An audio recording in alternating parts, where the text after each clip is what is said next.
one of the hardest things as a business owner to let them fail and to let them mess up. But it's also like parenthood, right? It Like really you have is. to let them walk their own journey and figure it out for themselves.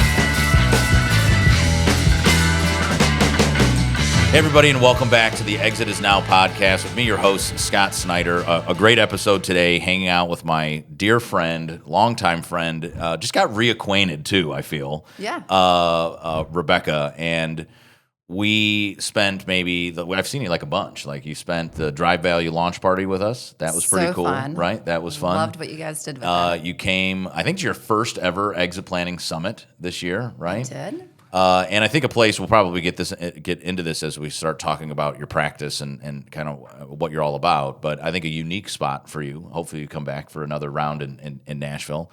And then we're here again today, and I thought it would be a great time, a great show to have you on, given your, I think your kind of come from and your trajectory in our space and the uniqueness that you have. And so welcome to the show. Thanks for having me. Yeah. So for our audience, maybe a kind of a cool and interesting story. Rebecca and I were part of the first ever 40 under 40 class at NACVA, a valuation organization that we are well aligned with. We have many CVAs inside of the EPI community as well that specialize in business valuations. And I thought it was really cool. We had a pretty incredible class, that first class. So that would have been back in 2014. Do you remember that? I do. You're dating us, Scott. You're dating us. Everybody can start doing the math, right? 40 under 40 is getting there. It was such a sweet class. And I love how you and I and like Paul and Alina, like we've all stayed in touch. I feel like now when like I go to the EPI, like the summit, it's kind of like a class reunion of sorts almost really is. for that. So it really is. I thought it was really cool for me because I had just entered this space, right? Mm-hmm. So I had just sold my landscaping company in 2010, and we had just bought EPI in 2012.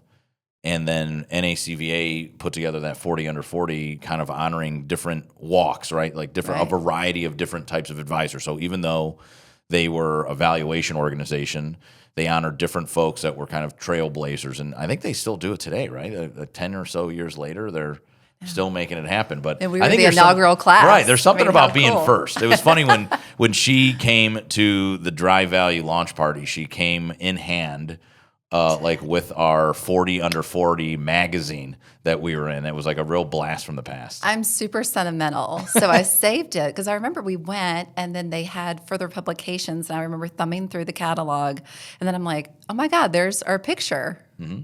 And so, I saved it all these years. So that was so fun. I went around the office and I was showing everybody. I know. Young I took a Scott. lot of crap. Yeah, young Scott. I took a lot of crap from people, man. I didn't have a beard back then either, right? Real baby face. But it was a really good time. What I think is super unique about you as well is that what I didn't realize was overlapping during that time. I knew this about you, but I didn't put the years together, I guess, until I invited you on the show and we wanted to have a conversation about this was in 2014, unique to you, you were also Miss Georgia. And so we have a lot of folks that have different kind of walks of life inside of the show, right? A lot of perhaps like even military veterans where they have this wildly kind of unique experience, but then find themselves in professional advisory helping business owners. And so I wanted to pull that out because I think it really adds to your story. And I think it's kind of a big role and big job. And so looking back at that time when you had that honor, what did that teach you? Do you take anything from those experiences and move them into your practice and relationship with business owners today? I mean, absolutely. I think whether you're in pageantry or you're in business, it's all about relationships. Exactly. On that side, you're building relationships with the judges and contestants and the community. And then on the business side, you're doing the same thing, either with your clients or your staff or your points of contact. Also, it was just getting outside of the box and getting uncomfortable. I had never done pageants growing up. Really? No. See, I didn't know that. Really? Yeah. Was it natural for you? No. No? Okay. I know you think I'm such a girly girl. She's not. She loves RVing and all that kind of do. stuff too. So we have a common bond there. But nonetheless, yeah. Please go ahead. But so I did something later in life, and with that, I remember the first time I went out on that big stage in a swimsuit. My knees were knocking so bad, I didn't think I was going to be able to walk. Like, I was so nervous. And I think that's the same thing with business. Like, you're going to go meet a client, or you put yourself out there, and you go to even, like when I went to the summit this year, I knew you and I knew a couple of people. But again, it's that same experience of putting yourself out there, and it's something new, and you're just trying something different. So I think anytime you do that, you have a lot of I find that I get a lot of personal growth. From that, from doing something new. Yeah, so. I mean, I certainly can understand the community building portion of that, and the relationship building portion of that, and like being a representative of something. It's almost like bigger than you. That's got to be such a cool honor. Right? Because you did all kinds of cool stuff, too. Oh, yeah. All kinds of cool stuff. Lots of appearances and things. And then it's neat because kind of like within a business community like this, like we've stayed in touch, right, from our inaugural class. Right. The same thing with my pageant sisters. We've stayed in touch, and we've seen each other, get married, have kids, have careers. And so that's kind of fun. We have reunions, but they're not as official as the summits. Oh, okay. Very cool. So... the other thing, so fast forward now a year. So we were 40 under 40. You're Miss Georgia for like it's a year-long kind of campaign, if you will, right? Yeah. And so you're coming off of that. And in 2015, you start your own business. So tell us about what you're doing today, because I think she said off air in like the green room, if you will, that she didn't even realize it was her 10th anniversary. And so I thought it was such a cool thing that a lot of us that are business owners that are listening to the show, or the professional advisors, there aren't a lot of companies that make it those 10 years. Like that 10-year mark is a big milestone, and you're like a party thrower. So I think that you should go home to your team and throw a little office party. Because congratulations! Thank so talk you. about your practice and what kind of stuff you're doing today.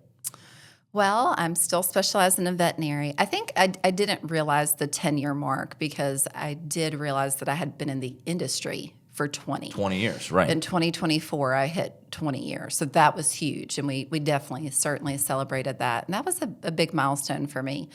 But yeah, starting PSA, I wasn't prepared, Scott. I think it's kind of like a lot of people, like for even like families, right? It's like, are you ever ready for parenthood? No, right? Like you're never ready. It was the same thing with that. I worked with a franchise firm, and I couldn't own my territory. So it wasn't like I had planned to start my own business. Yeah. But then I realized like I wanted to still continue to do brokerage, and I love the veterinary space. So then it was like, okay, start my own. And that part has probably certainly been the most challenging.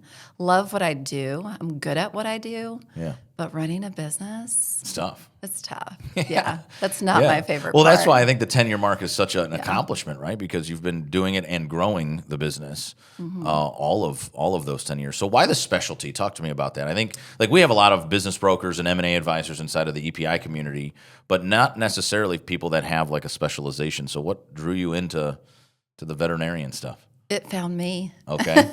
It was literally the only ad. I live on an island. Right, exactly. Yeah. It's the only ad in the newspaper at the time.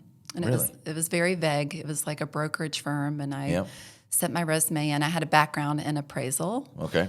And I called, and they're like, yeah, we're a vet broker. And I'm like, oh, Corvette, how fun. And they're like, no, veterinary. I was like, oh, okay. But you're an animal lover too, right? I mean, right? Yeah. Absolutely. Yeah. And that's why I've chosen to stay in veterinary and specialize with that. And I haven't added any verticals to my company, although that was my initial plan. Really? Okay. Yeah. Dental is very similar, like as far as metrics and lenders and things. I also wanted to do funeral homes. That was kind of like a little hot vertical there for a little bit. Talk about standing out. I already stand out as a female at being a broker, right? But then funeral homes it is. It's true, though. It's. I'm glad you mentioned that, too, because it was one of the things that I noted in looking at what I didn't realize either when looking at business brokers. It's only about 17% women. And so that's actually kind of lagging behind some of the industry marks that we have. So at EPI, we're about 28% female women certified exit planning advisors. And I think like another big designation that we see a lot inside of our space is the certified financial planner, which is about 25%. So you're almost, as a business broker, 10% behind. But I think you were telling me at lunch, though, that the practices are actually owned, that you serve are actually owned. Are they owned by females, or most females, are they female veterinarians, or is it female veterinarian practice owners? How does that relate? A lot of my current clients, and for the past 2 decades, it's split. I'd have to look at all my statistics, but the majority, I'd say, are probably 60% male.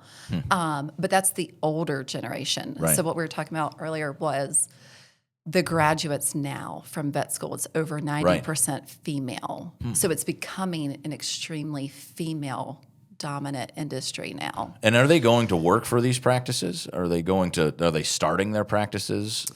They usually will be an associate, I find, for 5 to 10 years first before they want to own and do it their own. And especially within veterinary medicine, because, I mean, think your patient can't tell you, like, oh, my back hurts, my head hurts.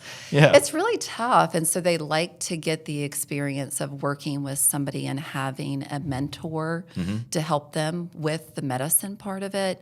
And then that's so overwhelming that I think they want to do that first before they go into business ownership. And then they get even more overwhelmed, obviously, right? So, But I found like it's interesting because those statistics, I guess, that you stated, I think I love that EPI is kind of leading the charge with that. But I mean, those are your statistics for 2025, I would imagine. And I started this 20 years ago. I know, right? So 20 years ago. So it had to be even worse, you would assume, right? It wasn't at 17%. You had to be like one of the only. It was like probably 10%. I remember I'd go to So what was it like? Well, it's easy to stand out because you're the only female, right? There's the girl, right? But it made it harder in some ways, becoming kind of not a pioneer, but kind of being one of the first in the industry. I really felt the need to back it up on paper because I was so young. And with being female, it was kind of like, okay, like, what are you about? Like, prove it. So that's why the entire time of this 20-year career, it's been really important to me to get those designations, like my SEPA designation, because I had to back it up on paper. I think that was. I think that's fair. I mean, when we were 40 under 40, right? Like coming into this business, for me, it was a little intimidating, though perhaps male dominated. It was a bunch of folks that were like highly educated, right? Like Harvard folks and double degree folks and multiple designations. And I was coming out of like the landscaping business. So I could totally feel what you're saying about fish like, out of water. Fish out of water or backing it up on paper. Like, let's show them kind of what we're about. But you've had some pretty great success, particularly when you look at like pandemic plus when kind of the market exploded, right? Valuations were high, a lot of sales that we saw, I think in 2020, 2021. You've won 3 awards, I think, for 3 years over the last like 5 years, right? You've won an IBBA award for global producer, and then you won those, I think, in 2020, 2022, and then you just won them again at this past year's conference, right? So talk to me about that. Like what is the success trajectory or some of the success factors that you've had over the last few years in building out your practice to be one of the top producers in a market that is male dominated, but yet a market that's growing, right? I want to talk to you a little bit more about this space that you work in, because little did I know too, it's like a multi-billion-dollar space. People love pets, right? Oh yeah. But talk to me about the awards and kind of the success of your practice in the last 5 of the 10 years. I think for me, my journey has just been, it's been important to me to be genuine and true to myself, right? And that's one thing I appreciate about you, Scott, is you've never lost your roots with who you are. You've just kind of like learned more and incorporated that into what you're doing. And I basically have done the same thing. I haven't been afraid to run my practice as I see fit and needed, even though it's different than what other firms do. Because remember, my background, I came from 2 2 corporate brokerages before I opened my own. Right. And I really didn't think, because they had partners all over the country, and they were all, male, Right. typically. And then I'm like, this one little girl, how could I compete? How could I do it?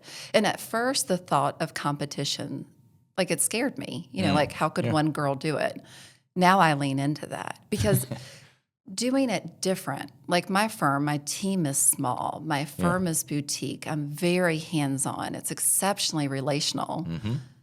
It makes me different, and that's what's helped it thrive. So the awards and the success and the recognition, that's great. I feel like, again, that kind of helps back it up on paper, if you will. Right. But it's just doing a good job for the clients and building a good team and having a great environment that they like and that they thrive in. I mean, that's the true success. My testimonials and Google reviews, like, to me, that's what it's all about. I still have satisfied clients. I had one text me last night. I'm at a meeting, and I get a text, totally out of the blue.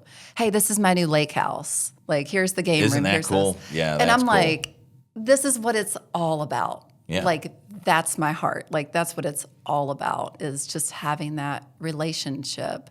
And I really thrive, and again, this is pretty unique, in the relationship aspect after the sale, because during it, right, you're in the thick of it, M&A and valuation and getting through contracts, getting it closed and doing it well. But then after, I'm like, oh, this is when we can be friends. This is when we can talk about RV parks and family and all the fun things. So that's the part that I really enjoy. And then coming over to different organizations and getting to share that story, people are like, oh, that's so different. I close the deal and I move on. Well, I would say, that's unique. Over I think it is really 75% of my business is referral, which is insane, because I've already sold their practice. Interesting, yeah. But So what are they referring you to other folks that own those types of practices and say, hey, you have to work with Rebecca and her team? Yeah, and then and it's a small, sweet industry, so I always say good news travels fast. Well, especially if you're a specialist and really good at what you do. So Yeah. I don't know if you know Amy Wirtz. She's one of our faculty members. She teaches the teaming module and the family business module. When she became a SEPA, she went into family. We'd probably like that. She went into family campgrounds. Oh. So what she had found is, in part, her story goes, she was working in family farms, but the third generation family farm didn't want to farm anymore, but they've had thousands of acres, so they turn them into these like luxury RV and camp resorts. And then she became like the resident expert in the campground world, which are a lot of like family-owned businesses, so that hit home for her as well. But yeah, I thought that was super unique. It's kind of like you, like really leaning into the specialty. And she's similar. When I heard you're telling that story, it made me think of Amy, because she also has relationships with them post-sale. Yeah. Again, she's not on the M&A side. She's on the consultative value advisor side, but she's helping them through the value growth stage and then into the sale phase. And for them, most of it is a sale or a family business transfer. So she gets very tight with the family. A lot of her business is referral too. And that's the same thing that I learned through the classes with my SEPA and going to the summit. It's just those statistics of those baby boomers, right? And then who are they aligned with? Who are they hanging out with on the weekend? Other people their same age, right? And so they're referring. And the same thing when they are in a specialized little industry, right? It does good, the word travels fast, So let's talk about your space a little bit, because I find it fascinating. Okay. So do the business owners that you're working with have the same kind of readiness issues that we all talk about in this kind of exit space, right? So whether you're owning a landscaping company, education company, or veterinarian practice, do you find that they have similar readiness factors and issues? Oh, yeah, for sure. For them, sometimes their triggering event is sad. Like a lot of times for me, I get the call like, they're having trouble with their hands. They can't do surgery anymore. Sometimes it's physical, because it can be a very physical job as well, especially if they're doing like large animal. But still just surgeries and things, working with their hands for so long. So sometimes that could be it. And then a lot of times in our industry too, there's compassion fatigue. Because it's not all new puppies every day. It's hard, heavy stuff, right? Losing a pet, that's just devastating to a family, and that's over and over again. So also just emotionally, they just get burned out with compassion fatigue, and then just having to keep up with medicine. Yeah, you would assume it's moving faster than ever, right? Yeah. And that's tough too, to keep up with everything, with every range from surgery to dental to preventative to flea and tick. I mean, they have everything. Yeah.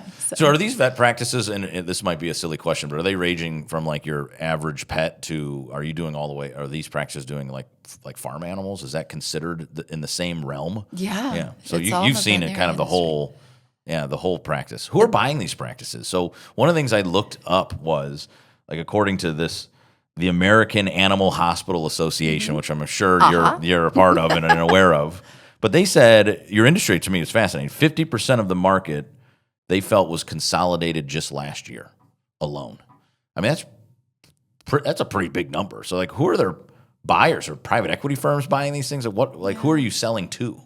So my firm, yes, it has. I said it's been like the Wild Wild West since about 2017. Okay. It started and then it's kind of snowballed. It slowed down some last year, and then now we're still there, which, I'd like to talk a little bit more about that. Sure. But to answer your first question, my buyers are PE groups, right? So about a third of my portfolio is that. A third are individual buyers, that just have been an associate and they want to own. Okay. Right? So they're in the business, though. Yeah. Like another vet. Yeah, like another vet. Okay, yep. And then the other third are associate buy-ins. So you currently work at the practice and you want to buy in, right? Sure, yeah. So that, or partnership buyouts too. Yeah. And some firms specialize only in corporate acquisitions, and I certainly do a lot of that, but my heart has always remained for the individual sale, just passing that torch from one owner to another, continuing that legacy. I think that's a big part of it, right? Because when I think about your business, and I think about like very community oriented, right? Like extremely. I was just talking about this yesterday when I was traveling and speaking in one of our chapters. I think I would assume that these folks need to like show up to the grocery store the next day, right? And like the transfer of their business, I think, is a legacy mark for them because they're likely staying in the community that they serve. Absolutely. Right? I don't like. I'm not driving. I don't have any pets today, but when I was growing up, we had pets. We need to work on that stuff. Yeah, I know. That's what everybody says too, man. I've been bugging the kids' ear at the launch party about it. I don't need to take care of anything else. No, I think that when I remember being a kid and mom and dad, like we didn't drive far, right? Like the local animal hospital was right up the street. And I would assume that it's very localized. So when you're selling that, it's maybe even more emotional because where like EPI's business today is very national and international, but you're kind of serving the people within your community when you have the vet practice. Is that fair to say? Exactly. Yeah. And a big part for them too is it's their identity. Everywhere they go, Personal like planning, the grocery store and church and any Sure. restaurants. I've been at lunch. I'll go to lunch with a vet when I'm doing like a site visit. Yeah. We can't even eat. Hey, doc, she's itching again. What about this and that? And, hey, I got a new puppy, or hey, we've come out to the farm. Yeah. It's really kind of like being with a local celebrity. And I think that there's vets are so sweet and genuine. I think that their clientele too, that they're just more apt. You're not going to come up to your dermatologist and be like, I have a new mole I need to look at. Right. I think there's just that barrier. But with vets and their personalities, they're so compassionate that I think that those relationships just are even more personal. And so that's a big thing when you're selling though too. I always joke and say I'm really a matchmaker because you've got to find the perfect fit to take over that practice because they're still in that town after. That's what and I'm then my saying, name's associated with it. So I want the new buyer to thrive and then I want the seller to be happy too. So, yeah. Do they take to you because you're kind of an out-of-towner? Because your business is national, right? It is.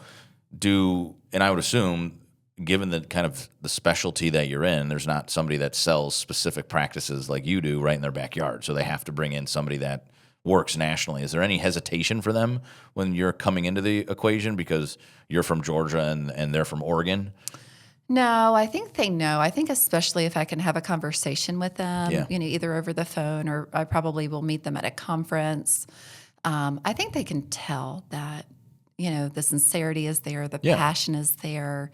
I think that it doesn't really matter where you're based out of.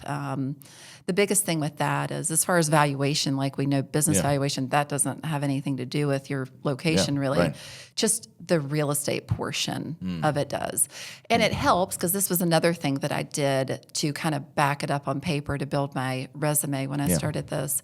I'm a licensed real estate broker in 22 states. Oh, So I interesting. think that So you can sell both, yeah. right? I mean, Well, the majority of my sales, over 80%, have real estate associated with them. okay. So I think that helps too because it's like, okay, I'm a broker, but I'm also a real estate professional. Right. And so I think that it doesn't matter if it's in California or Yeah. in Texas and, New York. It's like, hey, I'm licensed in all of these states and I have affiliate brokers and the others that I'm not. Yeah. And so I think that that's super comforting to them to see that extra level of professionalism. And that's why I was excited to last year add SEPA onto that, the letters behind it, because it does help when they're Googling and they're looking at your LinkedIn profile or they're comparing you to others and they see that.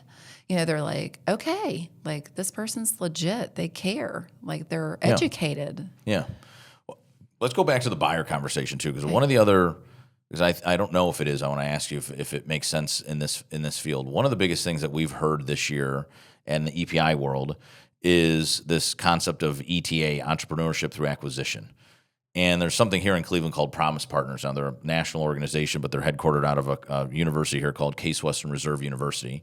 And for, to kind of cut the story short, is they basically train MBA students to, after receiving their MBA, matchmake them with business owners that are likely like sole practitioners that don't really have a successor. So they're probably not getting bought by private equity. They're like a little too small for that. And they don't have any family in the business, so they're looking for somebody to kind of take over the business and then eventually buy it. We also have, you might have met them at the Drive Value launch party back in March, a group called Owners in Honor. So Owners in Honor, same kind of concept as Promise Partners, but they're helping military veterans buy businesses after they come out of the military. They're buying veteran-owned businesses, they're buying non-veteran-owned businesses. But there's just, every time I get on like a podcast like this, or when I was just at this chapter speaking engagement yesterday, people raise their hand and they say, Scott, what do you think about ETA? I'm wondering, is there like a license that you need to hold to own the business? Or can I come in who has no idea what I'm doing, but I want to own a really successful company and have a bunch of vets kind of running the business for me? Does that make sense in your industry or no? Is there too much regulation? There is. It depends on which state you want to buy the practice. Okay. So it's per state. Okay. And so I have like a running list of that. It depends on which state you would want to own. You can be a non-vet and Owner? own. Yeah. You could. Obviously a lot of the PE firms do that, but I find it's really not. And even those corporations that I work with that purchase them, like some of my favorite ones, they are vets themselves. Yeah, so they know the business, right? They do. So I think you're best served to know the industry, right? Rather than come into something. They're very lucrative, Scott. That's why everybody likes the vet space, because it's cash money. In my notes, when I was doing the research, I was shocked. It said since the pandemic, this is like one of the hottest markets in America. It is last year it reached a $147 billion market. It's hot. Right? Yeah, it has to be. I would assume that they follow similar.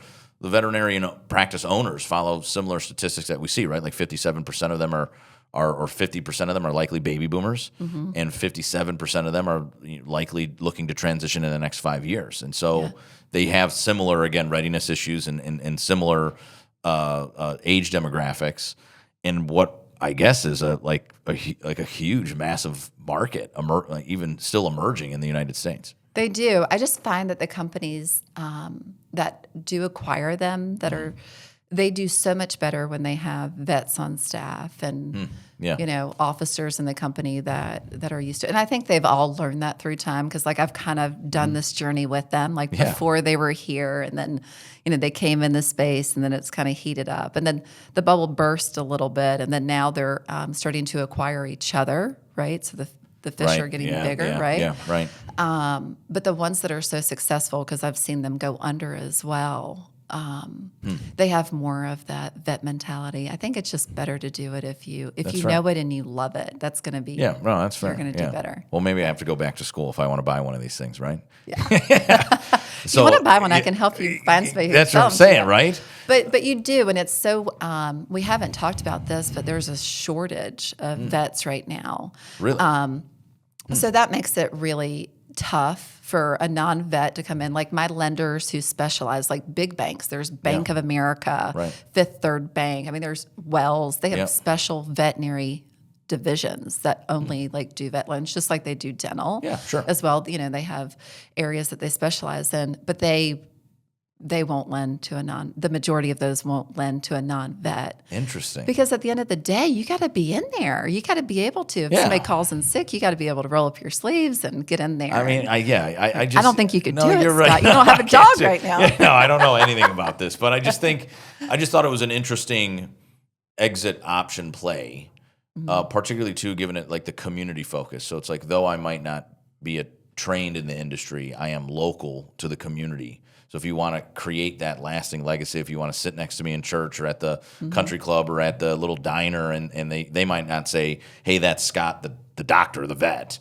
but that's the guy that owns our local place where my pets get served and feel better. I just think it's an interesting exit option that is emerging. And I've been asking different people on my show, like, how real is this in your particular industry that you represent? But for us, more of a specialty like that, I totally kind of get it, that the bank probably wants you to know what you're doing in there if you're going to be an owner-operator. But if it's PE, they have their own funding. Well, they have their own, so right? So that's a different so they've option. built, like you have, right? It's been Right. so exciting to watch you build your team over the years. Yeah. Like they've built their team. They started out and they didn't have a lot of vets on staff or marketing or recruiting, and now they've done all of that, the same thing. Interesting.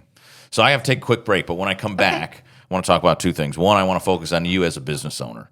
So going out on your own, you kind of alluded to the story as we opened up the show, going out on your own in 2015 to kind of build something unique. I want to talk about what that looks like for you and grab some of your insights as a fellow business owner myself. And I want to talk about the SEPA stuff. So you became a SEPA in 2024, and I want to talk about how that has influenced the way that you've developed your practice as well. So give us a quick second, guys, and we'll be right back. Cornerstone Business Services are M&A advisors, bringing a highly successful, high-touch level of service of investment banking to the lower middle market. At Cornerstone, we don't just make deals. We craft personalized solutions with an expert team that has decades of experience in buy-side, sell-side valuation services. We understand the deeply emotional process of selling a founder or family-owned business, with first-time sellers who are likely embarking on what will become the largest financial transaction of their life. We're more than just investment bankers. Cornerstone is a trusted partner in helping business owners begin their next chapter. You only get one chance to sell your business. Cornerstone can help you finish strong. Hi there, my name is Casey Clark. I'm the CEO and co-founder of Cultivate Advisors. We love working alongside wealth managers to help increase the enterprise value of the companies you work with, helping them speed up liquidity events, growing their profitability, ultimately helping you attract and retain more business owners. So we start by giving you a free online assessment tool. Now, this is a tool that only takes about 10 to 15 minutes for each of the companies you work with to take. After they take it, it's going to help kick out a 25-page customized report. It's going to help them understand what's the value of their company currently. Additionally, it's going to help break down the 24 value drivers that make up the health of the business. And that will together show the gap required if they were to solve those things that could help increase their enterprise value and help them become more educated. Now, as a partner of yours, we're going to match them with a past entrepreneur that's been extremely successful to sit down for several hours at no cost. And what we're going to do is we're going to help them think through the enterprise value of where they want to go, what the timeline of potential exit might be, and we're going to work it all the way back into what are the different growth rates required. How does the health score need to move and at what rate? We're even going to get into the problem solving of goals and road mapping of what the growth will look like as they continue forward in the organization. This is super, super impactful. How do business owners know what they don't know? Well, it's called getting third-party perspective, and we're here to offer that alongside you as their wealth manager. Are you a business owner seeking to unlock the true potential of your enterprise? Look no further than the second edition of Christopher Snider's revolutionary book, Walking to Destiny: 11 Actions an Owner Must Take to Rapidly Grow Value and Unlock Wealth. In this updated edition, Snider presents proven strategies for maximizing your company's value and accelerating growth. Whether you're aiming to sell or simply want to ensure long-term success, this book offers a blueprint for building a thriving, self-sustaining business. Walking to Destiny isn't just another book, it's a game changer, backed by Snider's own experience as a successful business owner and as a CPA. This book bridges the gap between business owners and advisors, guiding you towards financial freedom. But don't just take our word for it. Hear from those whose lives have been transformed by its insights. One satisfied reader raves, "The best guide for transitioning out of privately owned companies. I recommend it to all business owners and advisors." Another praises it on its focus for maximizing business value, calling it their, quote, principal tool for educating owners. Ready to take control of your business's destiny? Visit walkingtodestiny.com now and use code EXITISNOW to claim your free copy of Walking to Destiny: 11 Actions an Owner Must Take to Rapidly Grow Value and Unlock Wealth. Don't wait for the perfect moment. Make the moment perfect by seizing this opportunity today. Hey, everybody, and welcome back to the Exit is Now podcast. So hanging out with Rebecca, talking about all things pets. And I want to dive into you as a business owner, too, because there's not a lot of times that I actually do get to have a business owner sit at the table with me. It's usually I interview a lot of professional advisors and how they are influencing and impacting lives like ours. And you're kind of interesting, right? Because you're the entrepreneurial advisor. You have like an M&A advisory practice, if you will, but also you own the practice. And so take me back to like over the past 10 years of being a business owner. One of the things that I think really stands out that I'm actually a little jealous about is that you work 15 hours a week. Currently. It wasn't always like that. Yeah, I was going to say it probably wasn't like that 10 years ago.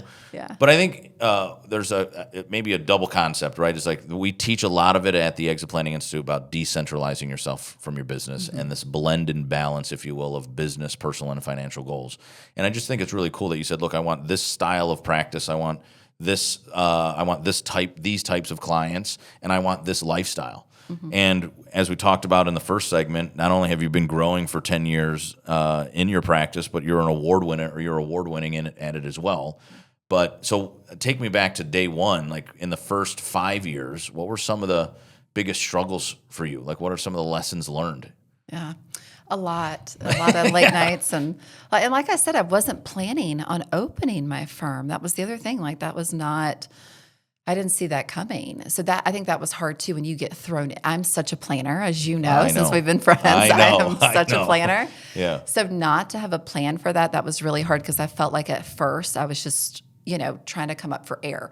So I love that part now because when I was talking to a buyer this week, they've had a lot going on and I'm like, I get it. And I really do, because I'll have sellers call me and they're like, I am like, you can never leave it. Like it's always there. And I'm like, I get it. And then I have buyers call and they're like, I'm nervous. How am I going to do this? And I'm like, I get it. I've been there. So it's really nice, like to be able to have that bond. Yeah, it is. It makes it, super sweet and just very familiar when I'm literally on both sides of that.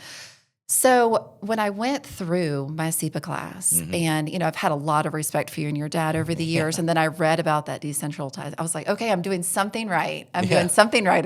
You're doing it in your own business. Yeah. I'm doing it because it's hard though when you're out on your own. Because remember, I went from national firms that had other partners, and we would collaborate together to just going out by yourself, one little girl on their own. Yeah, and then hanging up the shingle, right? Right. Yeah. So it was scary. And then, so that's why, too, I think it's been important for my firm to stay educated and to stay relevant and to look outside of other things. And honestly, a lot of people in my industry don't. Right. They're just comfortable. They just do vet stuff and they stay there. And I'm like, no, there's other programs like you mentioned, IBBA and EPI. There's other, I'd like to affiliate with. And I think that was so helpful. And again, just always being genuine and true to myself the way I wanted to do it. But what I found with decentralizing is when I'm there, when I'm on, I'm on. Yeah. Like I am hyper focused, and I'm also very focused on the value add things that I can do for my company, right? Okay. Yeah. Like I do CE. I give 2 hours of CE to veterinarians where I get to meet them and connect. That's something only I can do currently, right? So traveling is a big part of it. Meeting with clients, going to closings, things like that. But by decentralizing myself and letting my team do more, what that's done, Scott, is that has just raised the level of their game. Yeah. Everybody's cross-trained. They really train each other. They really manage each other. Yeah. But what I've seen with that is my firm has grown exponentially because of that. When you get out of the way. I know. And let them do it. And they love it because, a lot of my staff had no training, but I have a small office, right? Like I love your new big office. I'm like, this is so big. It's like, sometimes it's pretty wild though, right? It's like, we were talking about this, I think at lunch too. It's like, what do you have? How many employees do you have now? 5. And I have 50. Right. And so it's like, though I wouldn't change everything for the world, it is wildly different from the days like when I first met you. Yeah. In 2014 at that 40 under 40, I had 2. Right. It was like me and somebody else. Yeah. And so it just adds a level of complexity that you just kind of got to be ready for. But it does. And it's like 15 hours a week. I can't even imagine. You'll get there. You'll get there. Right? I'll get you there. Yeah. But it's about, for me, it's about being there together. Like we don't, work from home. I was talking to a friend about that yesterday, the whole thing of, working from home and the disadvantages to that when you're not together as a team. Especially as a small team. I think you need to be together. Right. And then I'll hang up the phone and I'll be like, okay, I just got this call and this is what's happening on this deal. And we haven't talked about this example before. So my office is a perpetual classroom at all times. When I'm there, we're constantly talking and I'm constantly educating. So just like I love education for myself, I'm a big nerd. I love it for my staff. You've always made fun of me. You're like, you're the cool one. Yeah, you do love learning. That is for sure. I do. Yeah. And so I think that really helped my firm grow. And even though we're small but mighty. Yeah. And they share the same passion too. And I think that the same culture, which is also something that I really admire about you and your dad and what you've built here is that culture is everything. I really do. I think it's like when you look at we call those the 4 C's, right? We'll test you on your CPR training. So we call those the 4 C's, right? And so one of the four C's is culture, which we call social capital. Yeah. And if my dad were sitting here, he would teach. So it's like my favorite. Like I love culture creating. Right. But I think it's like the hardest to achieve. And I think I would challenge to say that 4th C, social capital culture, actually enables and empowers the other C's, right? It's like, I think it's super special. It's one of my favorite things. Though I might not work only 15 hours a week, I do think that the decentralization component has allowed me to work on some of the highest and best used items that I'm good at, that the company and the people that work with us need as well. And so culture, I think, is absolutely critical. And it wasn't my plan. Yeah. I didn't seek that out. Like, this is what I'm going to do. But I started with that C, basically. And I'm probably stronger in that one than I am the others. But that has helped. It's helped it thrive. And like I said, it's not a bad thing that I'm not there as much because the team they get the opportunity, right? Like, I think, hey, I super see cool. they're in my email inbox, right? So they see the questions, they see the process, and that's how they've learned and that's how they've grown. And if I'm there doing that, they're not getting that opportunity. And then when they do get to something and they're stuck, then it's a perfect opportunity to talk about it. So, but it's hard. Like, how did you let go? Like that, right? Like necessity. You adopt twins and you will let go too. I guess that's true, right? We haven't talked about you being a mom yet. Yeah. I mean, that adds. So talk about that, right? Because was that the kind of the catalyst for you? Is that you became a mother and you said, look, I need to balance this out a little bit? Right. It was because, like you said, you're only working that much, but there were a lot of late nights. There were a lot of weekends, a lot of 70-hour weeks, when I opened my firm, for sure. But then wanting to do that chapter and start a new adventure, that was important to me. And my story is a little unique. As you know, Eric and I fostered the twins first before adopting. So you don't, it's not a typical or traditional family, right, where you have 9 months to prepare and have a shower and get a nursery ready and all that. It was like, here's 2 kids. Yeah. And I'm like, oh my God, I've got to have milk in the fridge, right? Yeah. And we had a blended family before, but that was really, it was easier. And I edged into that, right? With, we dated for like 5 years. So that was like nice to kind of edge into the every other weekend holiday thing. And then all of a sudden there's 2 more. And it's like, you've got to be at school at 8:00. And I'm like, what? I'm trying to run a whole business. Right, exactly. Like, yeah. And so it really was it was necessary. Yeah, like I had to. So then it was like, what's more important to me? And I know that you share these same priorities because I hear it from you too. Like, do I want to go to that Cub Scout meeting or that dance recital? Or do I want to go to the dry cleaner and pick up groceries or take a check to the bank or forward tax returns, right? Yeah. Like, it applies to everything in life. So I just started, and I don't remember what the model's called. And again, some of this is honestly just by the grace of God that I did it. And I didn't know, I didn't read the book, but since I've been like, someone said to me at the M&A conference, they're like, oh yeah, that's that book. And I'm like, oh, I didn't know that, but great. I should go read that now. Yeah, because I was like, that's kind of what I've done. Yeah. But just prioritizing, like, what do I absolutely have to do or what do I want to do and what can someone else do? And so it was a whole mind shift of that. And it's hard because there's a lot of times like, oh, I can just do it. It'll just take me 2 minutes. It'll just take me 5 minutes. But you can't. And it's like you really have to practice that. And that's not, it's just like exercising. It's not easy at first, right? I would imagine, I don't, but it's a good example, I guess. But it's the same thing with me. Instead of doing it myself, by letting the team members do it, that's how they've learned and they've grown. And they have such great relationships with the clients too. But it was. I didn't have a choice. I couldn't do it. I love what I do. I'm passionate. I didn't want to let that part of me go. Right. I really had to sit with that. Like, okay, do I still want to do this? And it happened during the pandemic. Right. Exactly. So it was like, do I still, want to do this whole work career thing, or do I want to focus on family? And can you do both? I want both. Exactly. I mean, it's very much in our age group, right? Yeah. We talk a lot about this since we released the National State of Owner Readiness Survey. What we found is that I think people in our age group know that we have like multiple passions in life. So they don't want to let go of being a business owner and being a broker and M&A advisor, and being a mother, right? And so me too, right? It's how do we design a life where we can have multiple passions? And so I think, in, again, SEPA training, we talk about business, personal, and financial. I think that 3 legs of the stool. The 3 legs of the stool. I think that we really lend ourselves into the personal planning. I think we have to. If we want to have decentralized and we want to decentralize and we want to have multiple room for passions, I think we're just more inclined. Like, we value our time.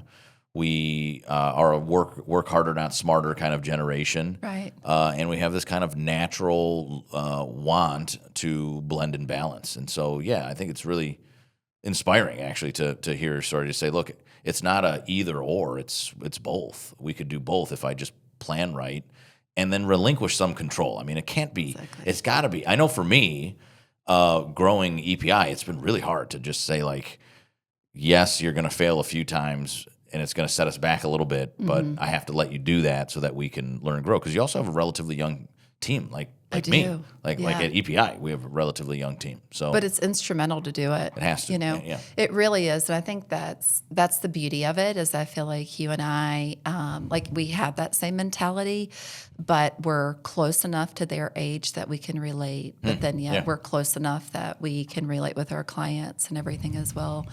But I think that's important, and that's hard. I think that's one of the hardest things as a business owner, to let them fail and to let them mess up. But it's also like parenthood, right? Like really you have is. to let them walk their own journey and figure it out for themselves. There are many of the times where I have seen, like, I'm like, oh, that's going to end.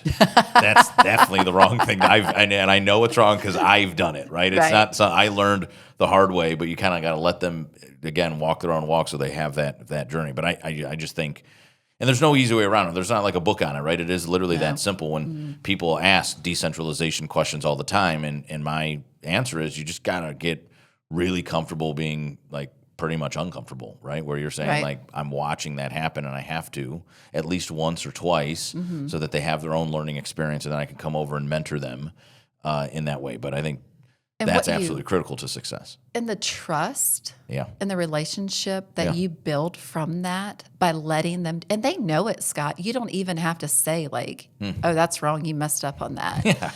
Like they know it, because it's like when they do it and then they take that on them and their ownership. And guess what? They will never make that same mistake again. And you didn't have to really train. It's hard and it's bumpy. And as an owner, you got to have that thin line of, like what's acceptable and what's not. But at the end of the day, I mean, there's so much when I think you are driven and visionary like we are, there's so much that we want to do. And we're like, oh, we want everything to be this and that. And I appreciate that. But then for us to let go of that perfectionism side. And I know. That's another big one, right? Yeah. Well, that is another big one, right? It's like, I think that is another, I think for all owners, we have a sense of the perfectionism syndrome that you do have to kind of get over that. Like it doesn't have to be that way every single time or always, right? Right. And it's not going to be. And if something happens, just own up and apologize. Yeah. And I think that's how you grow too. Exactly right. As an individual. I mean, we really don't. I mean, there's so much. Like I have a peer group, and it's interesting because they're like, this whole concept, somebody in your email. And I'm like, what kind of personal emails are y'all getting? Like, I'm just getting like book reports from the school and stuff and like junk mail and stuff from clients. And they're like, that's amazing, because when you look at that and it's like a simple request, like I said, like, hey, I need some financial documents, or can you send me a questionnaire, or can we set up a time to talk? Those aren't things that I need to do necessarily. I think that don't have to be done. I don't even do that, and they've been pushing me at EPI to do that too. Is like, so we have a brand new executive assistant actually at EPI, and that's a part of her training plan is to be able to log into my email and respond on my behalf. Because one, it's not highest and best use for me, right? If I need to your point, like if one of our SEPAs needs to just be connected to their EPI representative to help their journey as a SEPA, they don't need me as the connector, right? We don't need you in the way, Scott. Well, they don't, in the way, because they're not going to get responded to for 2 days anyways, right? Yeah, because they're probably now just pissed off even more because now it took me 48 hours to get to them, right? And they could have just went right. They could have got that answer within an hour, right?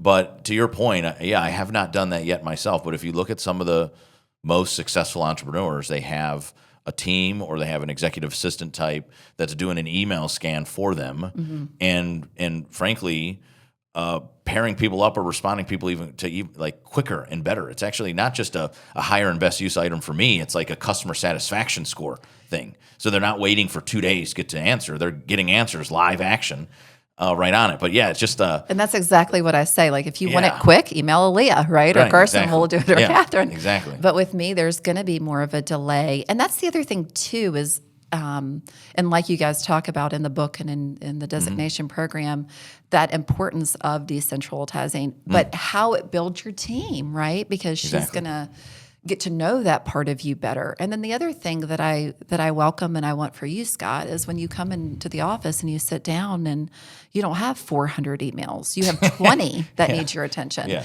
Like that's a game changer for you, and just mentally and emotionally when you have all of that to go through, and then you come in and it's just those 20 issues that are actually important on your day.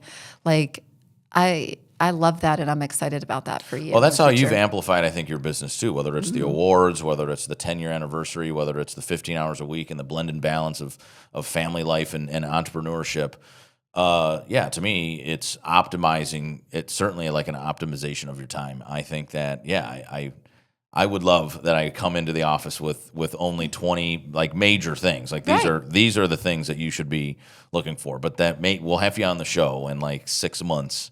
So That's like pretty January aggressive. 2026. Okay. I was going to give you a year. Okay, I appreciate that. I think I can get it done in. I'm pretty good at like letting go, right? I'm pretty like I know that we're going to fail, and I've actually started budgeting for failures. That's what I tell owners. Like put it as a line item in your budget so it doesn't hurt as much. Like you know that you're going to spend a couple $100,000 a year, depending on your business side, maybe $20,000 a year in failures. Yeah. Like, and that just becomes it's like a line item right in there. It's kind of I took it from when we would do landscaping.